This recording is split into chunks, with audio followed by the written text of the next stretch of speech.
going to bring it into a laboratory situation where we can discover what it is we're dealing with and maybe predict when this type of stuff is around and learn more about it.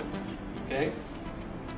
So in order to have a good scientific investigation, we need to talk about history.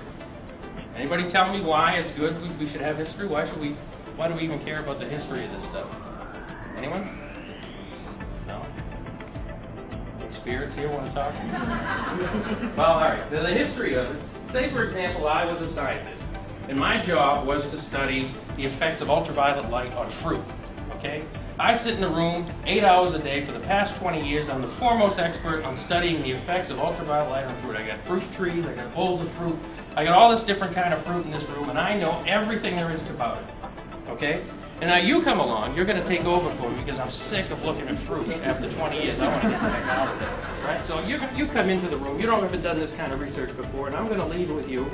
And I say to you, hey, you know what? Oranges under the certain condition, they turn a very weird color after a certain amount of time with the right amount of light. See you later. Have you learned anything? Can you pick up where I left off? Not really. You know what you're going to be looking for, but it might take you 20 years to discover what I had already found, right? So you need to know the history of what I've done, how I did it, the conditions I did it, all of that, and this is no different.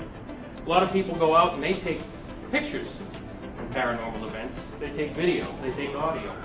But if you were a horticulturist and you were studying plants, are you going to learn about that plant by just taking a picture of it and recording the sound of the wind against its leaves? You're not going to know anything.